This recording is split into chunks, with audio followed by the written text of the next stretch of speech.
రాష్ట్ర వ్యాప్త న్యాయవాదుల ఉద్యమ విజయం. న్యాయవాదుల సూచనలను, ప్రజాభిప్రాయాలను గత రాష్ట్ర ప్రభుత్వం పరిగణనలోకి తీసుకోకుండా ల్యాండ్ టైటిలింగ్ యాక్ట్ 2022 అనే చట్టాన్ని నిరంకుశత్వంగా అమలు చేయ తలపెట్టింది.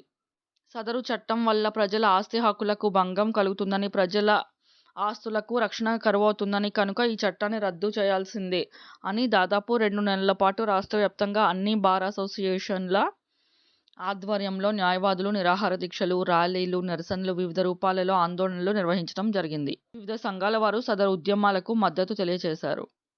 రాష్ట్ర వ్యాప్తంగా న్యాయవాదులు నిర్వహించిన ఆందోళన నేపథ్యంలో సదరు ఉద్యమాలకు మద్దతు తెలుపుతూ అధికారం చేపట్టగానే ఈ చట్టాన్ని రద్దు చేస్తానని ప్రజావేదికల సాక్షిగా ఈరోజు మాట ఇచ్చి, అధికారం చేపట్టగానే ఈరోజు కూటమి ప్రభుత్వ ఆంధ్రప్రదేశ్ ముఖ్యమంత్రి వర్యులు గౌరవనీయులు శ్రీ నారా చంద్రబాబు నాయుడు గారు సదరు నిరంకుశ చట్టాన్ని ఈరోజు రద్దు చేస్తూ సాహసోపేతమైన నిర్ణయం తీసుకున్నట్లు ఆంధ్రప్రదేశ్ రాష్ట్ర ముఖ్యమంత్రి వర్యులు చంద్రబాబు నాయుడు గారిని నూజివీడు బార్ అసోసియేషన్ తరపున అభినందిస్తూ వారికి కృతజ్ఞతలు తెలుపుకుంటున్నాము. మరియు సదరు ప్రభుత్వంలోనూ చట్టం రద్దులోనూ భాగస్వాములైన గౌరవ మంత్రివర్యులు కూటమి ప్రభుత్వ ముఖ్య నాయకులు పవన్ కళ్యాణ్ గారికి అభినందనలు, కృతజ్ఞతలు తెలుపుకుంటున్నాము.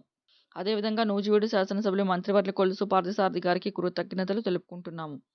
ఈ చట్టం రద్దుకు పోరాటంలో పాల్గొన్న న్యాయవాదులకు, ప్రజలకు నూజివీడు బార్ అసోసియేషన్ తరపున ధన్యవాదాలు. రాష్ట్రంలో ప్రజల హక్కుల పరిరక్షణ, న్యాయ వ్యవస్థ పటిష్టత కొరకు నూతన ప్రభుత్వం పటిష్టమైన చర్యలు తీసుకోవాలని నూజివీడు బార్ అసోసియేషన్ తరపున విజ్ఞప్తి చేస్తున్నాము.